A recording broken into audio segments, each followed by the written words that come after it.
안녕하세요. 권대영입니다.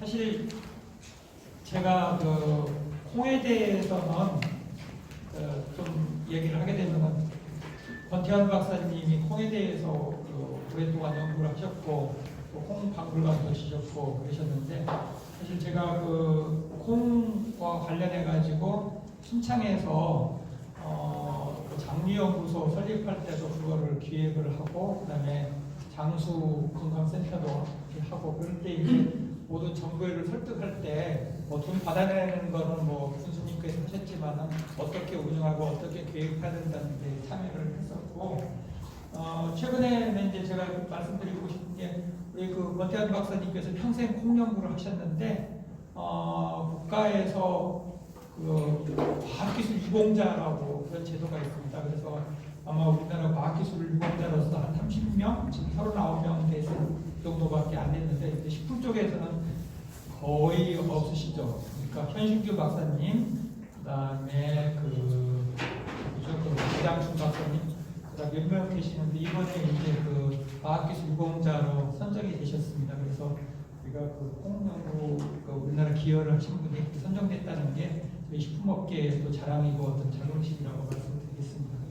또 오늘 저희가 장단콩 이 축제에 와서 이 포럼에 대해서 강의를 하게 된 거에 대해서 대단히 저는 좋은 기회라고 생각을 하고요. 제가 여태까지 콩에 대해서 연구를 했었고 그런 거에 대해서 기회라고 생각해서 저는 흔쾌히 멀리 다녀왔습니다.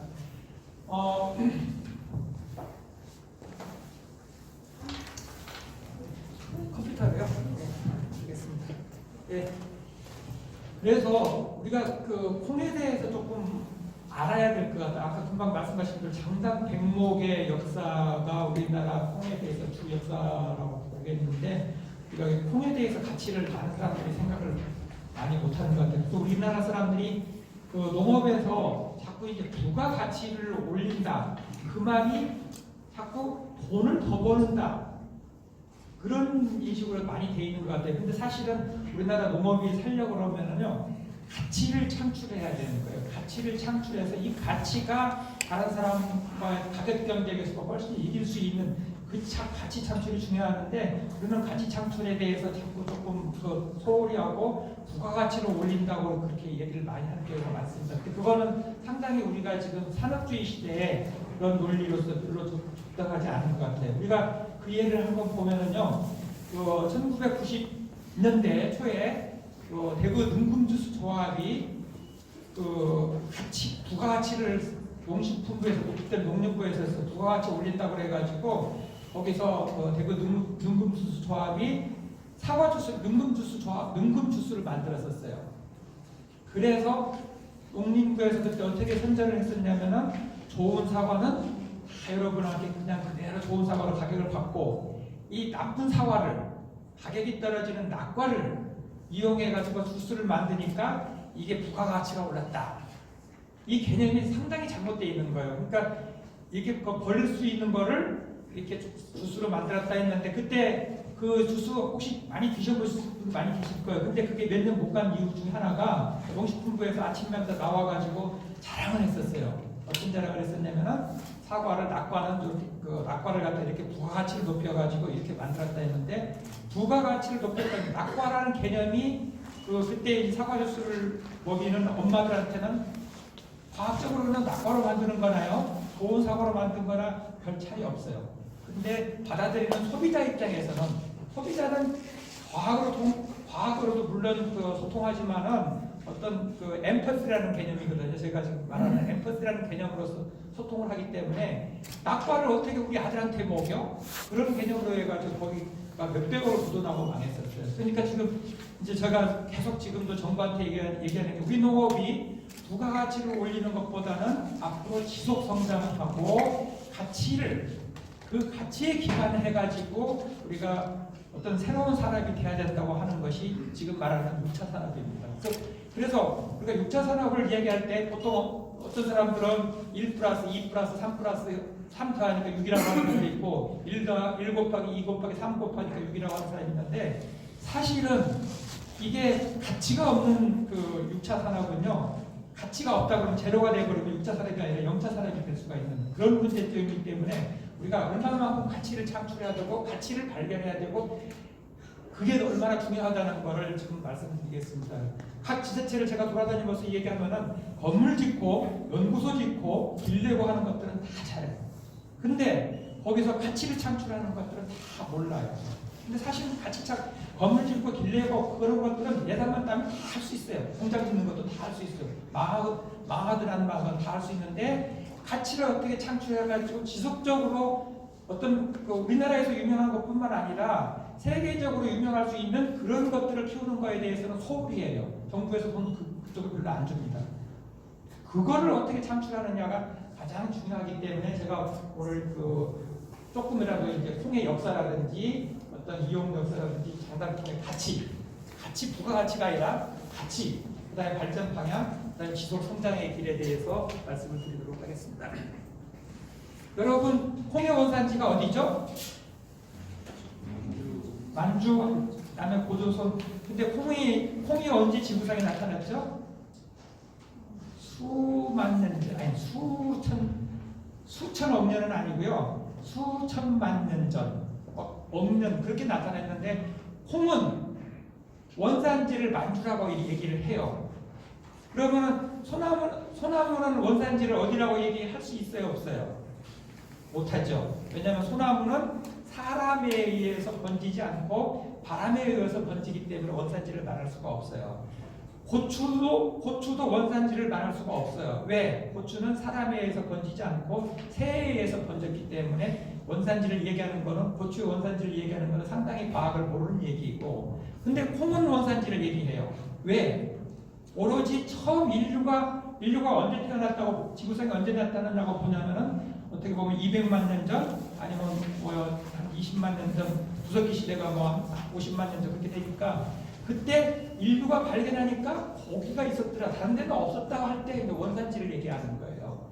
근데 고추는 수천만 년 전에 지구상에 나타나가지고 새에 의해서 전파되기 때문에 원산지를 요구하면 그건 과학을 또 모르는 얘기예요.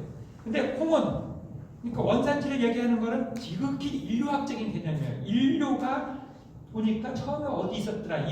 인류가 옮겼을 때 원산지 개념을 하는데 콩은 원산지가 만주라고 많이 알려져 있습니다. 우리나라하고 그러니까 만주 쪽이라는 거는 자꾸 우리나라가 만주하면 지금 중국 역사를 많이 생각하는데 우리 만주 역사하고 중국 역사하고 완전히 달라요. 황화 역사하고 만주 역사가 완전히 다른데 우리가 많은 사람들이 우리 식품을 연구할 때 한자 책을 조금 보면서 우리 식품 역사를 중국 역사의 하나로 보는 건데 그건 전혀 아니고 완전히 분리된 역사라는 걸 말씀을 드리고, 콩의 역사는 우리 조상의 역사고 아니면 요동반도의 동쪽에 있는 역사고 중국 역사가 아니라는 것을 말씀을 드리는 거고, 오로지 그 사람에 의해서 새에 의해서 콩이 옮겨질 수 있습니까 없습니까? 콩이 콩을 좋아해요. 근데 콩을 먹으면은 소화가 돼가지고 씨가 없어져 버리니까 아무리 멀리 날아가서 똥을 싸도 이게 전파가 안 돼요. 고추는 꽁이 먹고 나가서 똥을 싸는데 그 씨는 소화가 안 되고 남기 때문에 수박씨 같이 남기 때문에 전파가 되는 건데 고추는 그게 안 되는데 콩은 안 되기 때문에 콩의 역사는 만주의 역사고, 우리가 콩을 갖다가 뭐 블리신 소자, 뭐 블리신 맥스, 어떤 데는 뭐 빈이라고도 하고 어떤 데는 뭐 펄스라고 하는 건데 우리 대표적인 콩에 대해서 역사를 제가 길게는 못하겠습니다. 거기에서 그런데 중요한 거는 왜 우리가 역사를 얘기했냐면 콩의 역사는 가치는 역사와 어떤 특이성, 다른 점에 대해서 역사가 그 가치가 창출되는 것이지 정부에서 하는 뭐 대량 생산 갖고 가치가 창출되는 건 아니에요. 하나 갖고. 그렇기 때문에 역사를 좀 말씀드리고, 그다음에 장산콩의 역사는 뭐 우리 여러분 중학교 때 국민학교 때 배운 역사 중에서 하나 잘못된 것 중에 하나가 뭐 우장춘 박사가 씨 없는 수박 만들었다, 그런 역사도 상당히 잘못된 것들 중에 하나거든요. 그 다음에 아까 그 고추 역사도 얘기했지만 고추가 임진년 때 들어왔다, 이건 완전히 잘못된 역사거든요.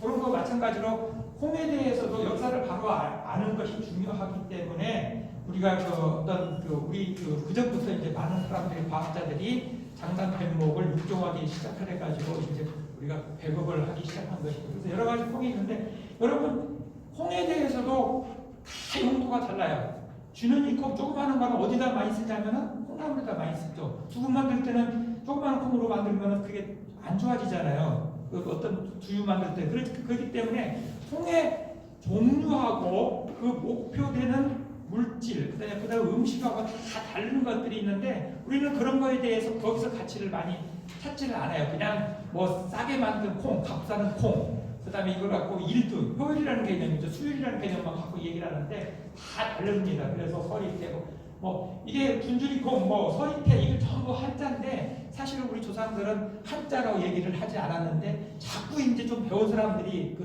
한자 사대주의 있어가지고 한자로 쓰고 있는데 오히려 한자는 가장 나쁜 글자 중에 하나예요. 왜냐하면은 우리말을 한자로 정확하게 표현할 방법이 없어요.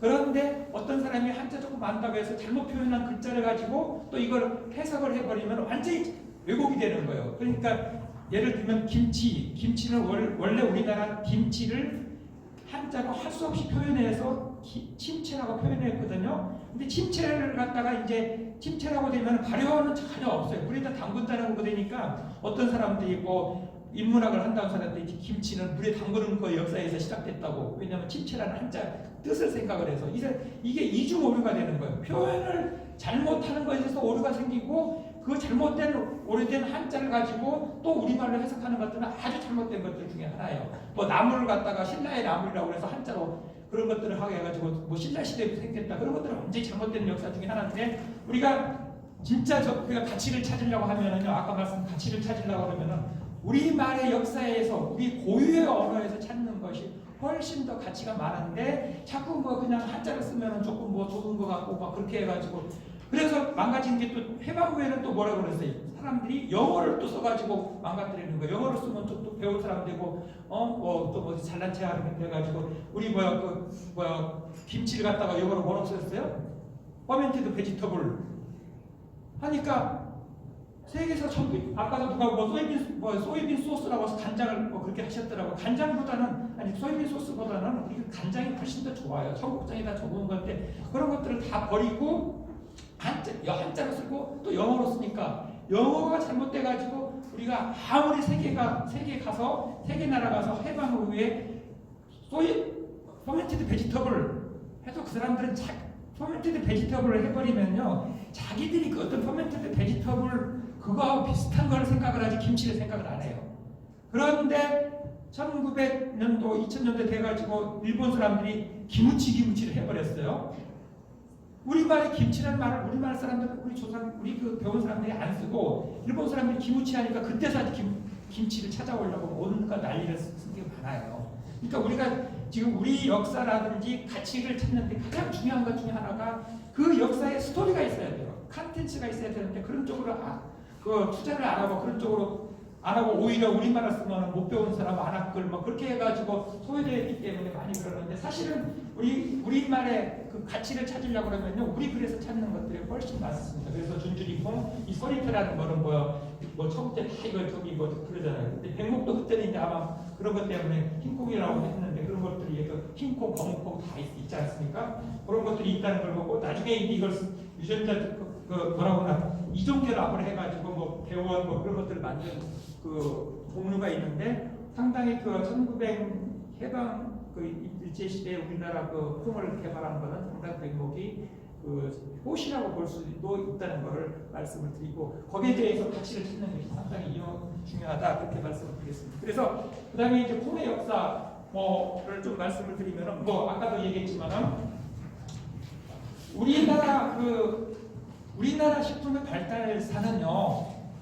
우리는 이걸 많이 우리나라 지금 식품 한다는 사람들은 맨날 중국책 한자책 가가지고 우리나라 식품을 보려고 하는데 이건 관점이 완전히 잘못된 거예요. 우리나라 식품의 역사라든지 문화를 보려고 하면은요, 우리 할머니들이 어떻게 해왔는 그 역사를 봐야 되지. 어떤 책에서 나온 역사를 보는 거는 완전히 잘못된 역사잖아요. 그래서 관점이 차이에서 제일 중요한 건데 우리 할머니들은 어떻게 했었냐면은 어떻게 하면은 이걸 먹느냐.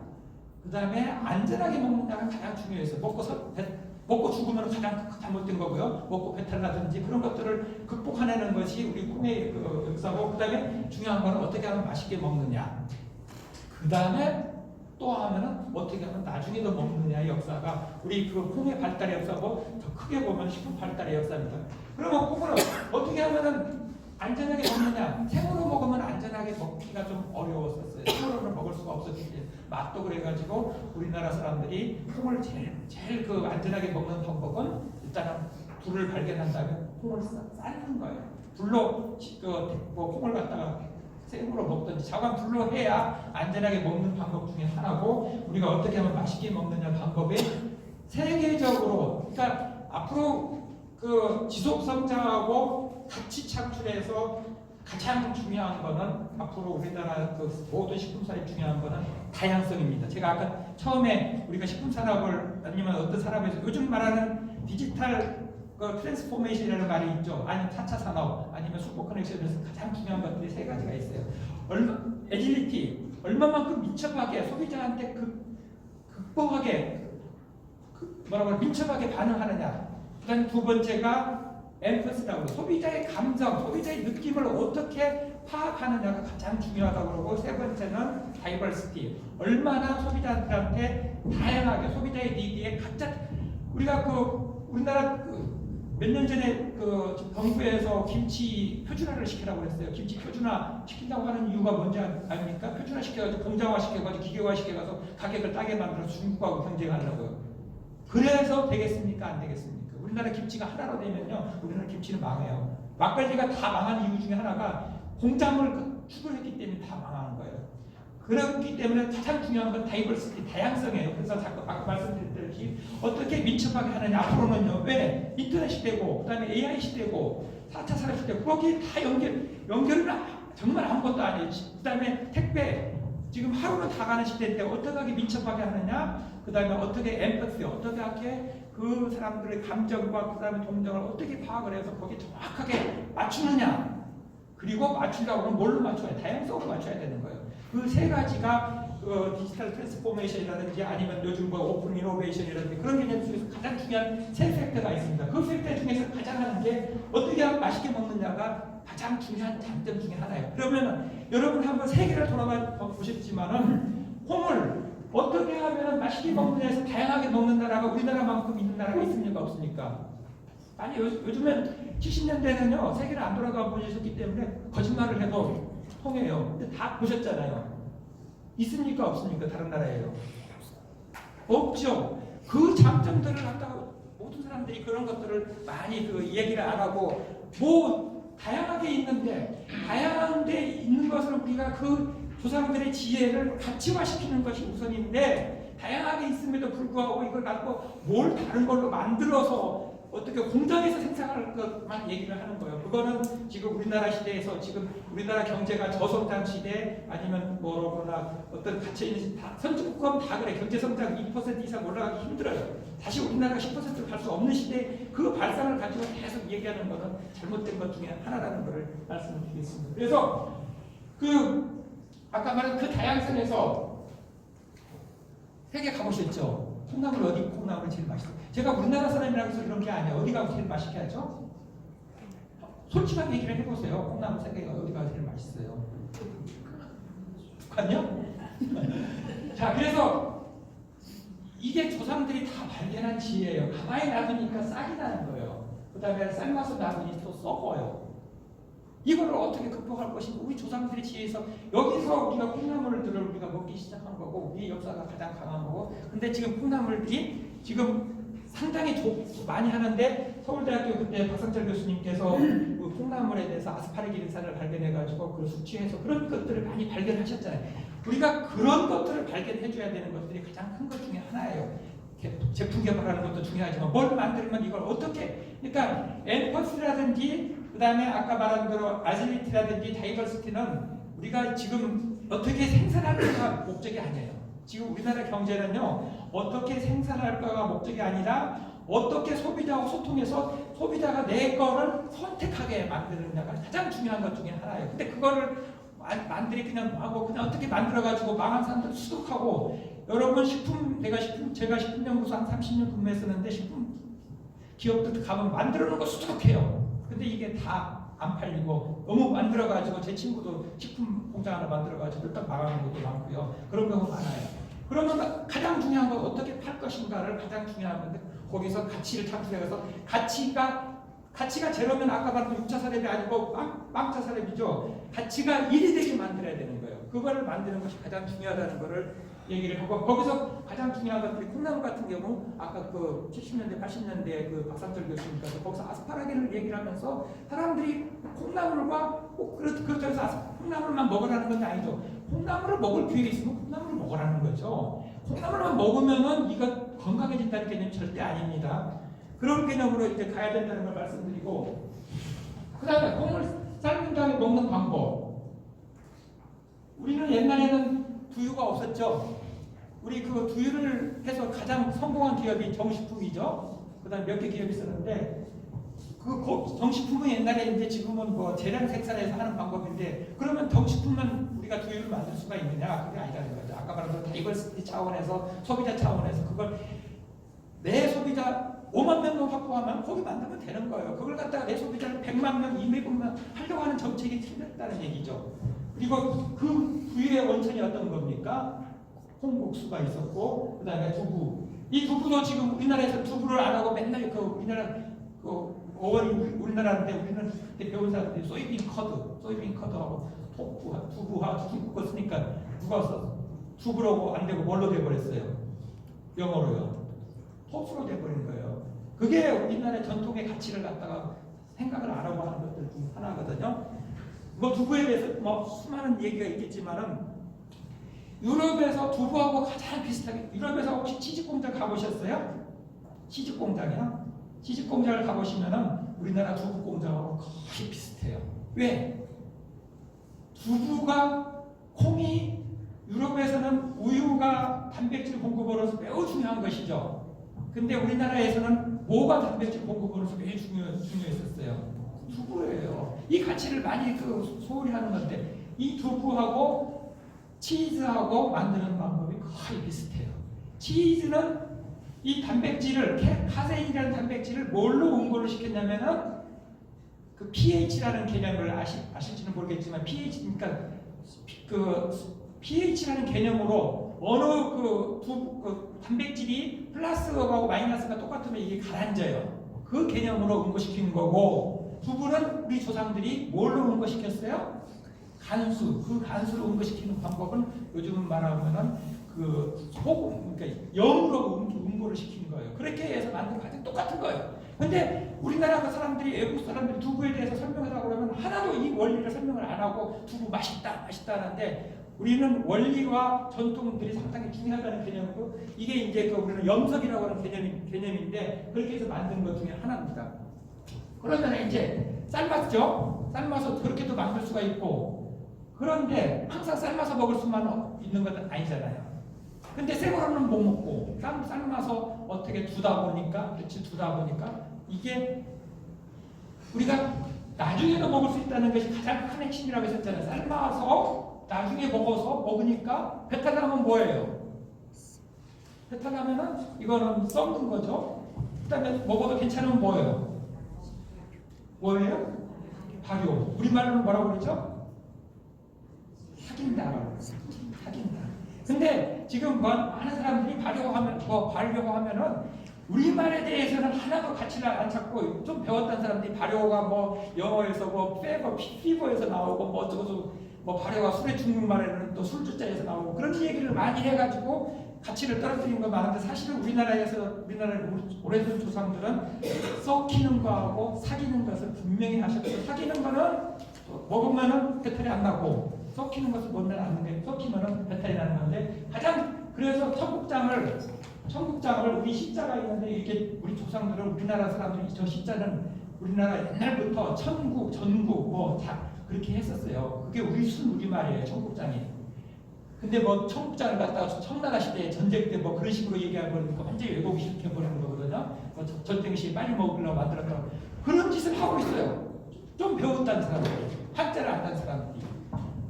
그래서 오재문 장전상고에 쓴 그분 누구죠? 성함이? 그분이 그런 짓 한다고 뭐라고 했었어요. 한 1700년도에 그러지 말라고, 우리말을 왜곡시키지 말라고 그렇게까지 했어요. 그래서 이게 이제 어떻게 하면 나중에 먹는 문제가 해결된 거죠. 예? 일단 삶은 거를 나중에 먹는 문제가 해결된 거죠. 왜? 발효에 의해서. 그런데 또 하나 중요한 거는 우리가 또 이걸 갖다가 저렇게 하면은 며칠 한 3일밖에 못 가죠. 그런데 이거를 건조를 시키면은, 삶은 걸 건조를 시키면은 며칠이 더 가는 거죠. 몇 달이 더 가는데 거기서 뭐가 일어나죠? 저렇게만 이것도 조상들이 다 이거를 생각을 해서 하는 게 아니라 자연 발생적으로 우리 조상들이 받은 지혜예요. 그렇게 만드니까 어떻게 돼요? 여러분 저게 뭐죠? 이게 뭐죠? 메주고 이건 뭐예요? 메주를 삶아서 물이 많으면은 수분 활성도가 높아가지고 부패되죠. 그거를 줄이기 위해서 수분 활성도를 줄이기 위해서 저렇게 만들어가지고 어디 공기입니다. 그러면 뭐가 무슨 발효가 일어나요? 이제 우리 여러분들이 그 영어로 서피스 퍼멘테이션을 많이 배워도 표면 발효를 많이 배워도 우리 식품에서 표면 발효에 대해서는 배운 사람들이 가르친 사람들이 없어요. 이 대표적으로 우리나라 세계에서 표면 발효, 물 발효 다 있는데 가장 중요한 발효 중 하나가 서피스 퍼멘테이션인데 이 메주가 이 표면 발효가 일어나는데 이 표면 발효가 일어나는 대표적인 균은 뭐죠? 곰팡이죠. 곰팡이가 서피스, 그러니까 표면 발효가 제일 많이 일어나는 거거든요. 이렇게 준 거를 다시 이제 우리가 먹게 할 수 있는 거. 올해 콩을 옛날에는, 근데 지금도 많은 사람들이 옛날에도 김치 냉장고가 있는 것 같이 생각을 하고 옛날에도 그 냉장고가 있는 것 같이 생각을 해요. 그래서 물김치가 옛날에도 있었다고 생각하는데 그건 잘못된 겁니다. 이렇게 되면은 이걸 가지고 다시 이제 또 먹어야 되잖아요.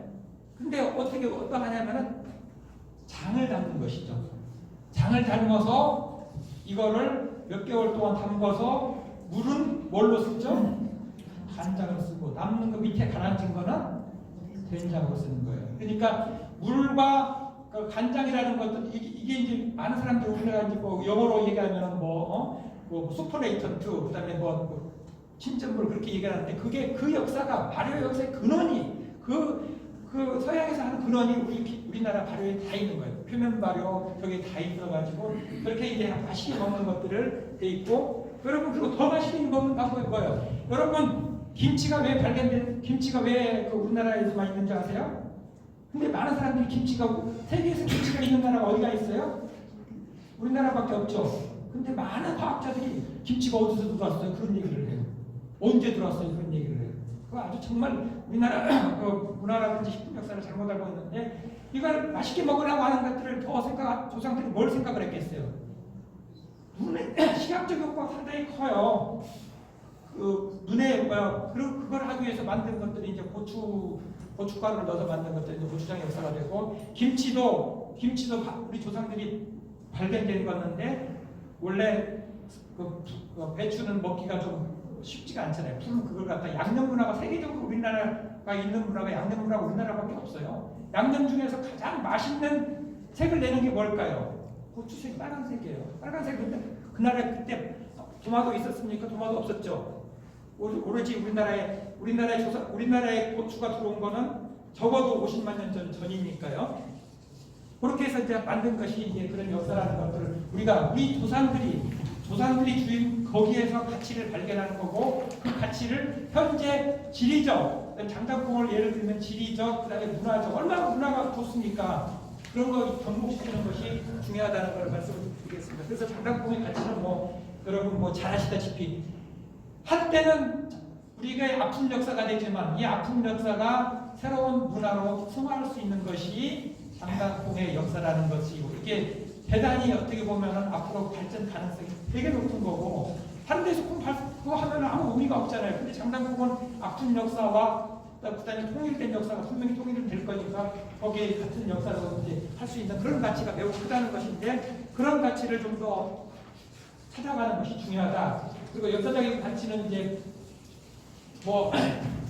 제가 장단콩에 쭉 보니까 좀 1970년도부터 경제 생산량이 얼마가 늘어났다, 농가수가 얼마가 늘어났다, 관광객이 얼마나 늘어났다, 판매액이 얼마나 늘어났다. 이건 경제적인 가치인데 그분들은 통계도 있었고 근데 최근 통계는 별로 없더라고요.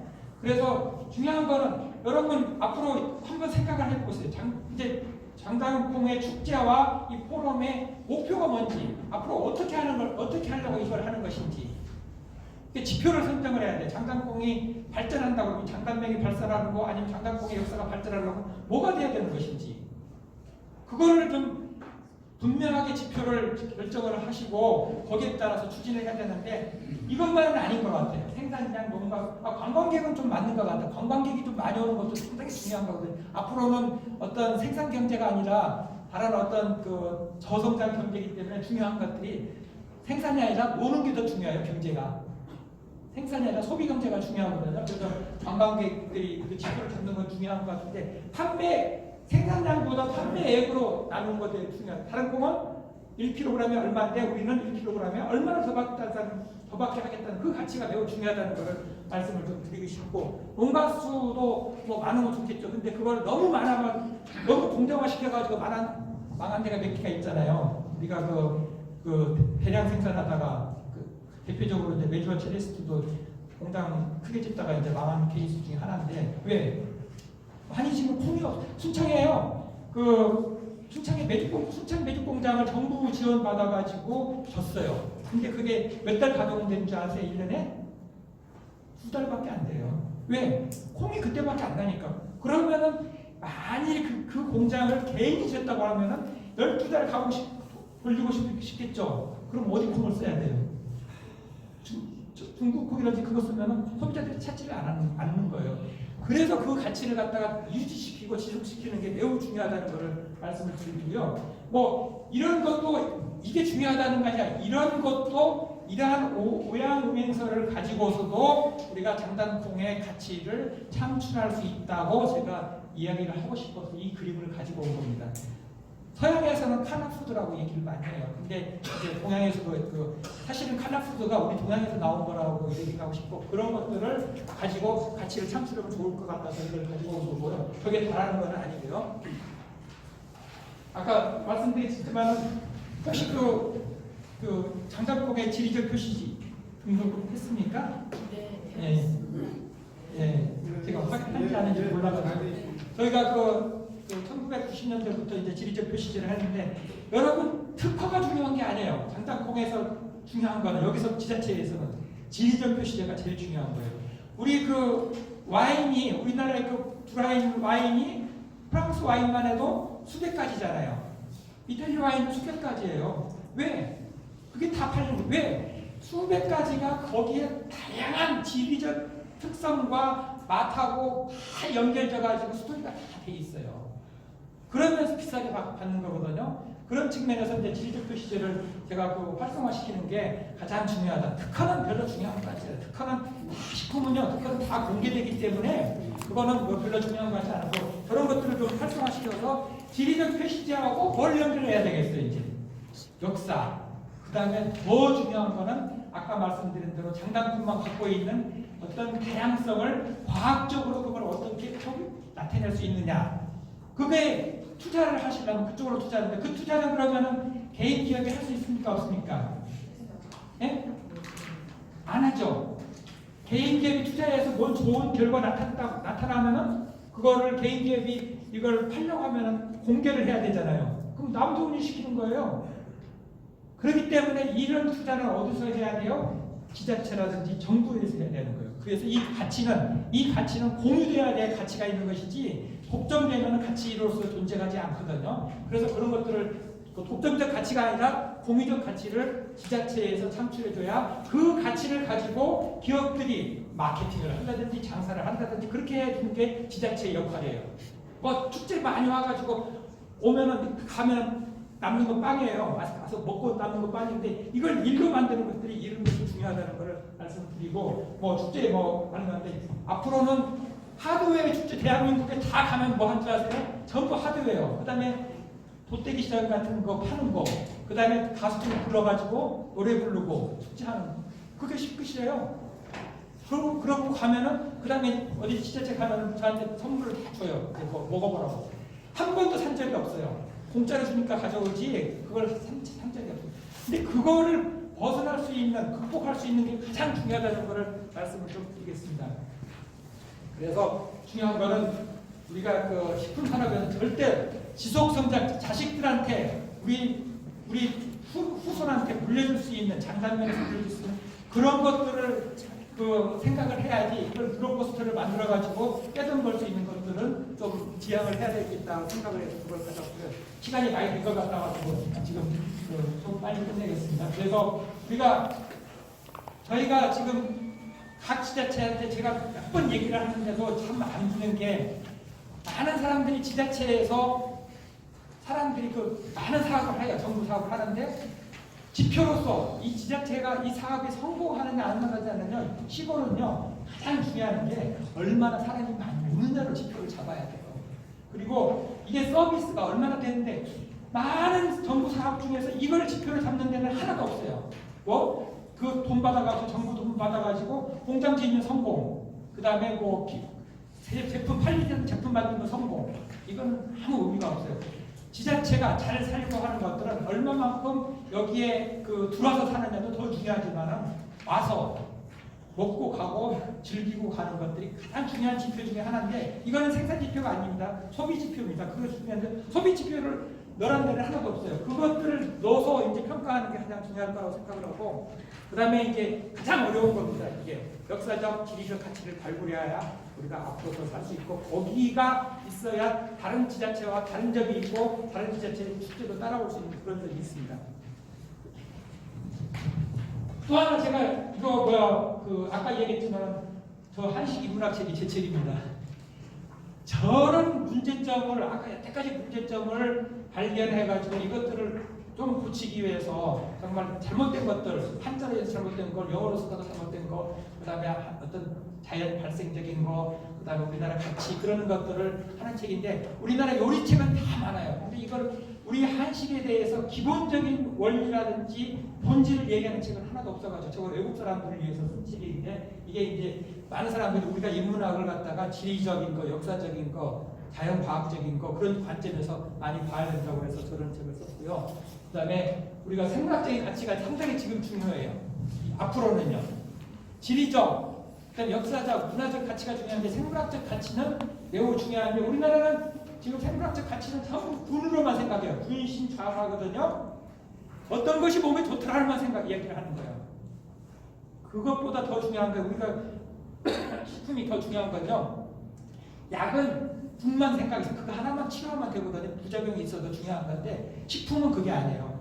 이게 군신 좌사라고 해가지고 신화가 반드시 있어야 되는 거고, 받쳐주는 거고, 그 다음에 좌라고 해가지고 부작용을 갖다가 없애주는 것들. 식품은 그것이 있어도, 그 다음에 어떤 기능을 갖다가 시너지를 효과를, 그런 것들이 다 있는데, 하나도 우리는 여태까지 먹어왔던 그 다양한 음식들이 하나도 가치 없는 것이 없다는 거죠. 분식 자서라는 개념으로 다 발견해서 이걸 하면은 아주 매운 어떤 가치를 창출할 수 있다는 거고요.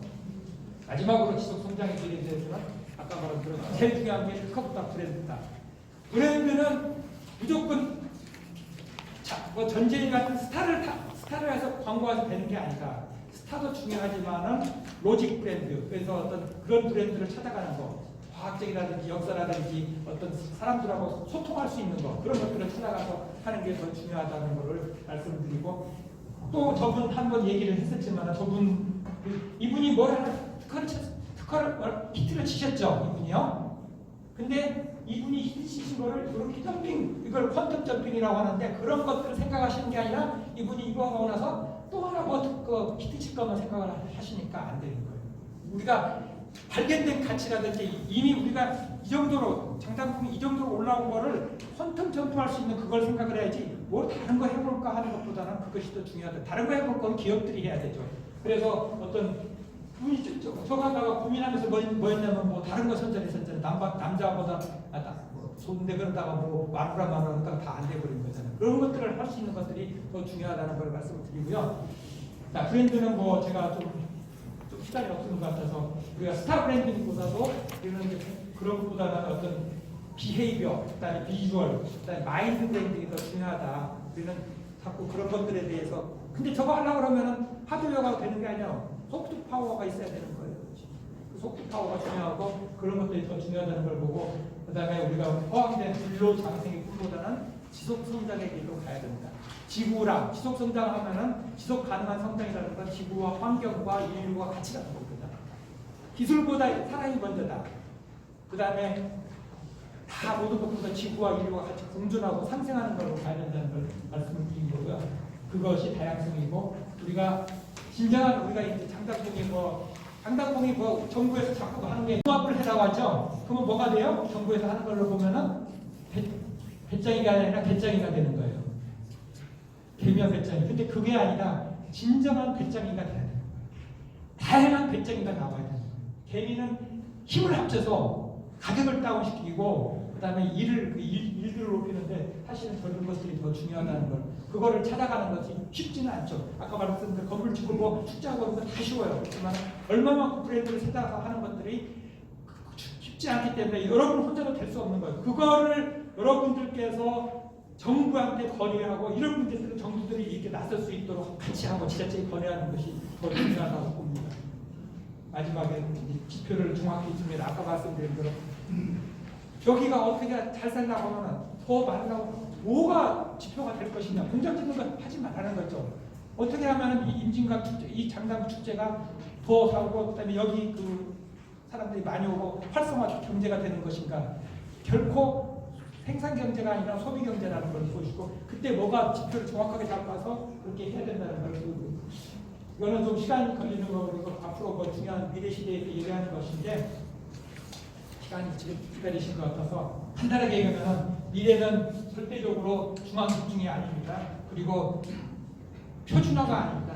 그 개인 맞춤형이고 그다음에 밸류시하고 그다음에 공유가치고 그다음에 생활혁명이라는 것을 말씀드리고 제가 좀 시간이 없기 때문에 그래서 어떻게 보면 기업 말고 지자체에서는 상품화 생각을 버려라. 그리고 어떻게 다시 오게 하느냐 이런 쪽으로 예산을 써라 이렇게 얘기를 하고 싶습니다. 시간이 많이 안 주셔가지고요. 네. 죄송합니다.